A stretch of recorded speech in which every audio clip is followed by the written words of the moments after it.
श्री शिवाय नमस्तु भीम हर हर महादेव। स्वागत है आपका हमारे चैनल सनातन धर्म का संसार पर। दोस्तों, आप सभी लोग जानते हैं कि चैत्र नवरात्रि चल रहे हैं। इन चैत्र नवरात्रों में किया जाने वाला एक 11 कोमल आम की डंडी वाला उपाय है, जो कि पंडित जी ने खुद इन्हीं चैत्र नवरात्रों में की गई एक कथा में बताया हुआ था। जिस उपाय को बहुत सारे लोग समझना चाहते हैं, पर उस उपाय को लेकर लोगों के मन में बहुत ज्यादा कन्फ्यूजन है कि वो 11 कोमल आम की डंडी वाला उपाय है या 11 कोमल आम के पत्ते वाला उपाय है।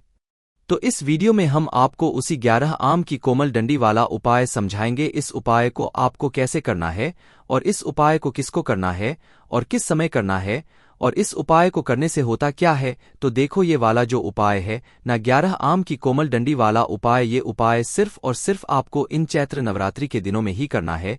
इन चैत्र नवरात्रि के 9 दिनों में से आप किसी भी एक दिन इस वाले उपाय को कर सकते हैं। किस समय करना है? विशेष रूप से आप लोगों को इस उपाय को इन चैत्र नवरात्रि के दिनों में किसी भी दिन सुबह के समय करना है। मुख्य रूप से 10, 11, 12 बजे तक भी अगर उपाय करोगे तो भी आपको उपाय का फल जरूर मिलेगा।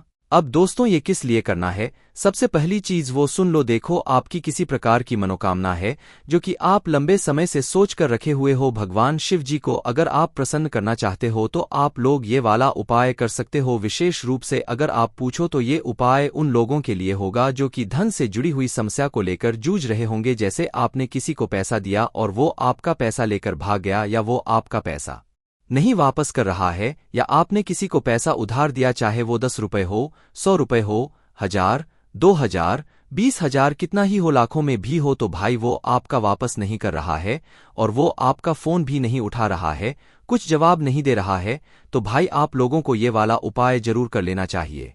आपको इस उपाय को करने का फल जरूर मिलेगा। अब इस उपाय को आपको अपनी मनोकामना पूर्ति के लिए भी आप कर सकते हैं, विशेष रूप से धन प्राप्ति के लिए। जो कि आपने किसी को पैसा दिया हो और वो आपका पैसा वापस ना कर रहा हो, तो आप ये उपाय इन चैत्र नवरात्रि के 9 दिनों में से किसी भी एक दिन सुबह के समय कर लेना। आपको इस उपाय का फल जरूर मिल जाएगा। तो इस उपाय में करना क्या है? देखो, उपाय का नाम क्या है? 11 आम की कोमल डंडी। तो इस उपाय में आम के पत्ते नहीं चाहिए, 11 आम की कोमल डंडी चाहिए। जो उपाय को ध्यान से सुनेगा उसे समझ आएगा। ये उपाय में पंडित जी ने 11 आम की कोमल डंडी बोला है, ना कि पत्ते बोला है। देखो, एक मतलब आम का पेड़ होता है, उस आम के पेड़ में आप लोग देखना नए पत्ते लगे हुए होते हैं। उस नए पत्ते की डाली को पंडित जी ने बताया कि उस नए पत्ते की डाली को तोड़कर उस नए पत्ते की वो जो डंडी होगी, डगाल होगी, उसके आपको 11 टुकड़े चाहिए। मतलब छोटे छोटे आपकी जो उंगली होगी उस बराबर बराबर आप लोगों को क्या करना है? आम के टुकड़े कर लेना है। मतलब 11 आम की उस डंडी के टुकड़े कर लेना है। 2-3 डगाल तोड़ लो, या एक ही डगाल में अगर आपका हो जाए तो भी कोई दिक्कत वाली बात नहीं है। 2 तरह की डगाल होती है आम के पेड़ में, एक सूखी वाली मतलब जो पुरानी हो चुकी है, तो एक नई डगाल जिसे पंडित जी कह रहे हैं कोमल आम की डंडी। आप लोगों को इस उपाय में लेना है। तो कोमल उस आम की डंडी को तोड़िएगा और आम की डंडी को तोड़कर 11 आम की डंडी के उस कोमल डंडी के टुकड़े आप लोग कर लीजिएगा। 11 टुकड़े करने के बाद आप लोगों को क्या करना है कि उसी आम की कोमल डंडी 8 टुकड़े करने के बाद आपको कच्चा सूत लेना है। क्या लोगे? कच्चा सूत। कच्चा सूत मतलब कच्चा धागा जो होता है वो लेना है। तो 11 आम की कोमल डंडी को लेकर आपको उनको एक साथ इकट्ठा कर लेना है, और इकट्ठा करने के बाद आपको कच्चा सूत लेना है। उस कच्चे सूत से आपको इन डंडियों को बांध देना है, बीचों बीच से बांधना। और बांधना कितनी बार है? उस 11 कच्चे आम की डंडी को कच्चे सूत से आपको 11 बार लपेटना है। 11 ही आपने आम की कोमल डंडी ली हुई है, आम के पत्ते की, आम के पेड़ की। उसके बाद में इन्हीं डंडियों को आपको 11 बार कच्चे सूत से घुमाना। जैसे एक बार घुमाया, 1 बार हो गया, फिर दूसरी बार 2 बार हो गया, फिर तीसरी बार 3 बार हो गया, फिर चौथी बार 4 बार हो गया। इसी प्रकार से आपको कुल 11 बार कच्चे सूत से जो है आपको उन कोमल आम की डंडियों को बांधते जाना है। बांधने के बाद अब आप लोगों के क्या करना है कि आपको अपने साथ में शहद रखना है। क्या रखोगे? शहद है ना, जो आपके घर में हो शहद, जो शुद्ध वाला शहद हो, भगवान के पूजन कार्य वाला शहद हो, उस शहद को आपको अपने पास में या अपने साथ में रखना है। और इन चैत्र नवरात्रि के किसी भी दिन शुद्धता का विशेष रूप से ध्यान रख के सुबह सुबह आप भगवान शिव जी के आपके घर के आसपास जो मंदिर हो वहां पर आप लोगों को पहुंच जाना है, और अपने साथ में एक अच्छा सा रुमाल भी लेकर जाइएगा, क्योंकि इस उपाय में हमें रुमाल की आवश्यकता पड़ने वाली है। तो अपने साथ में एक रुमाल भी जरूर लेकर जाइएगा। अब जैसे ही आप उपाय को करने के लिए भगवान शिवजी के मंदिर में पहुंच जाते हैं, तो शिवजी के मंदिर में पहुंचकर सबसे पहले आप भगवान शिवजी के दर्शन कर लीजिएगा। और जो भी पूजन सामग्री से आप लोग भगवान शिवजी की पूजन अर्चना करना चाहते हैं, उस पूजन अर्चना को आप लोग पहले कर लीजिएगा। जैसे ही जल चढ़ाना चाहते हो, बेलपत्र, फूल, अबीर, गुलाल वगैरह जो भी चीज से आप पूजन अर्चना करना चाहते हो, शिवजी की पूजन अर्चना कर लीजिएगा। जैसे ही आपकी पूजन अर्चना हो जाती है, उसके बाद में आप भगवान शिवजी के शिवलिंग के पास में बैठिएगा। और पास में बैठने के बाद अब आप लोगों को क्या करना है वो यहां पर आप लोग ध्यान से सुन लीजिएगा। तो देखिए, सबसे पहले आप जो अपने साथ में 11 आम की कोमल डंडी लेकर आए हुए हैं, इनको आपने कच्चे सूत से बांध ही लिया है 11 बार। अब 11 बार बांधने के बाद अगला जो आपका काम ये रहेगा कि आप जो अपने साथ में शहद लेकर आए हुए हैं, उसे किसी एक पात्र में डाल लीजिएगा। और शहद को किसी पात्र में डालने के बाद क्या करना है, आपको डंडी की 2 साइड होंगी। 11 आम की कोमल डंडी आपने बांधना है एक साथ, तो 2 साइड होंगी, एक इस साइड और एक इस साइड, ठीक है।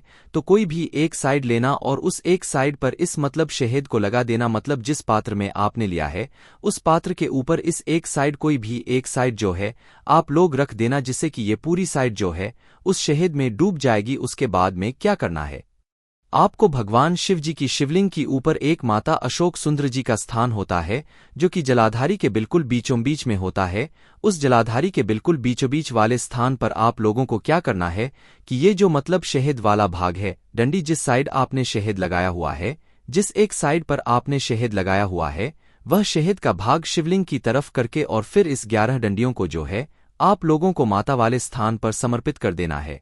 बस शहद वाला भाग शिवलिंग की तरफ होना चाहिए, बाकी जिस तरफ आपने शहद नहीं लगाया है वह जलाधारी की तरफ पीछे की तरफ हो जाना चाहिए, ठीक है। इस बात का आप लोगों को ध्यान रखना है। जैसे ही आप लोग यह 11 आपकी कोमल डंडी शिवलिंग की माता सूक्ष्म जी वाले स्थान पर चढ़ा देते हैं, तो उसके बाद में भगवान से आपको प्रार्थना करना है। आपने जिसको पैसा दिया होगा उसके लिए प्रार्थना करना है कि वो आपका पैसा नहीं कर रहा है तो वो आपका पैसा वापस कर दे, या आपकी कोई मनोकामना हो तो भाई वो बोलना। पर विशेष रूप से ये उपाय उन्हीं लोगों के लिए है जिन्होंने किसी को पैसा दिया था और वो पैसा वापस नहीं कर रहा है, तो इस उपाय को करने के बाद वो पैसा आपका खुद लौटा कर जाएगा, ठीक है। भले ही फोन क्यों ना उठा रहा हो, भले ही कुछ भी क्यों ना कर रहा हो, ठीक है, तो आपको उसके नाम का स्मरण करके भगवान से बोलना है कि ये हमारा पैसा वापस नहीं कर रहा है, आपके आशीर्वाद से ये हमारा पैसा वापस कर दे, ठीक है। जैसे ही आप मनोकामना बोलते हैं, उसके बाद में दोस्तों जो शहद आपने अभी अपनी डंडियों पर लगाया हुआ था, आपने इन 11 आम की डंडी की किसी एक साइड पर शहद लगाया हुआ है, शिवलिंग पर माता शोक सुंदर जी वाले स्थान पर चढ़ाया हुआ है, तो उस भाग में से कुछ शहद का भाग आपको अपने उस रुमाल पर, भले ही एक बिंदी क्यों ना लगाओ, पर उसी डंडियों में से उस शहद को आप लोगों को लगा लेना है।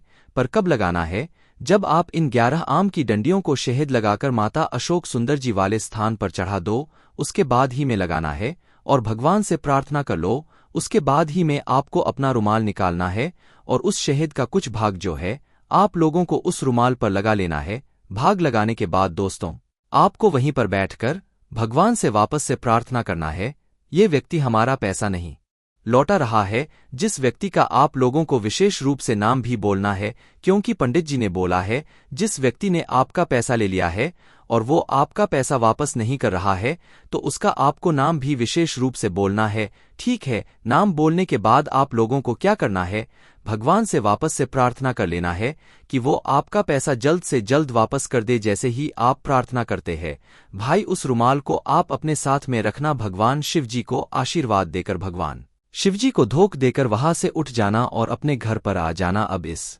रुमाल में भगवान शिव जी आपको मिल जाएगा। इस रुमाल को जब तक आप अपने पास में रखेंगे तो निश्चित सी बात है कि जिस व्यक्ति ने आपका पैसा लिया होगा उस व्यक्ति का खुद सामने से फोन आएगा। वह व्यक्ति खुद आपको, खुद उसका मतलब आप, उसने आपसे जो पैसा लिया होगा वह आपको लौटा कर जाएगा। बस उपाय को करते समय इन सभी बातों का ध्यान रखिएगा जो कि हमने आपको यहाँ पर इस वीडियो में इस उपाय में बताए होंगे। इस रुमाल को आप अपने साथ में हमेशा रखिएगा, भगवान शिव जी का आशीर्वाद समझते हुए। उसके बाद में दोस्तों आप चाहो तो इस रुमाल को अपने घर पर भी रख सकते हो। जरूरी नहीं है कि आप अपने साथ में हमेशा रखकर, पर अपने घर में जहां पर भी रखो अच्छे और शुद्ध स्थान पर रखना।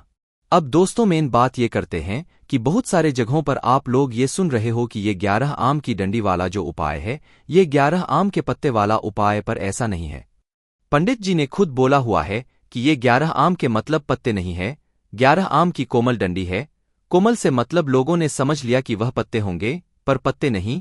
कोमल डंडी का मतलब वो होता है कि भाई कोई एक डकार है उस पेड़ की, और उस डकार पर जो है नए पत्ते लगे हुए हैं, तो उस नए पत्ते जो डगाल होती है वो कोमल डंडी होती है, मतलब नई डंडी होती है। तो वही पंडित जी का तात्पर्य था कि भाई 11 आम की कोमल डंडी वाली डगाल आपको तोड़ना है, उस डगाल में से 11 उस आम की डंडी के टुकड़े कर लेना है, उसके बाद में उसको जो है कच्चे सूप से लपेटना है, वो भी 11 बार। उसके बाद में अपने साथ में शहद रखकर शिवजी के मंदिर पहुंचकर और उस डंडियों का कोई भी एक साइड शहद में भिगोकर इसे माता अशोक सिंद्र जी वाले स्थान पर, मतलब जलाधारी के बिल्कुल बीचों बीच में आपको समर्पित कर देना है। बस जो मतलब शहद भीगा हुआ भाग होगा वो शिवलिंग की तरफ होगा, और जो बिना शहद वाला भाग होगा वो जलाधारी की तरफ होगा। इस तरफ से समर्पित करके आपको मात्र भगवान से प्रार्थना कर लेना है। उस व्यक्ति का नाम लेते हुए प्रार्थना करने के बाद आपको मात्र ये करना है कि उस शहद में से कुछ भाग आपको अपने रुमाल पर लगा लेना है ना। रुमाल पर लगाने के बाद बस आपको अपने साथ में उस रुमाल को रखना है और अपने साथ में सीधा घर पर आ जाना है। इस उपाय को करने के बाद दोस्तों निश्चित सी बात है कि आपकी जो भी मनोकामना होगी या अपने जिस भी व्यक्ति के लिए उपाय किया होगा, जो व्यक्ति आपका पैसा नहीं लौटा रहा होगा, वह व्यक्ति खुद आपका पैसा लौटाकर जाएगा। पर दोस्तों यह वाला उपाय सिर्फ और सिर्फ इन चैत्र नवरात्र के आपको दिनों में ही करना है। कोशिश कीजिएगा कि आप इस उपाय को सुबह के समय कर लें, शाम के समय यह वाला उपाय नहीं होगा, इसलिए इस बात का आप लोग ध्यान रखिएगा, क्योंकि पंडित जी ने सुबह के समय का ही बोला है, शाम के समय की यहाँ पर कोई भी बात नहीं कही गई है। इसीलिए आप लोग इस उपाय को सुबह के समय करें तो ज्यादा बेहतर यहाँ पर होगा। बाकी दोस्तों इस उपाय करने में अगर आपको कोई भी दिक्कत समस्या आती है तो कमेंट करके पूछ सकते हैं। श्री शिवाय नमस्तु भीम, हर हर महादेव।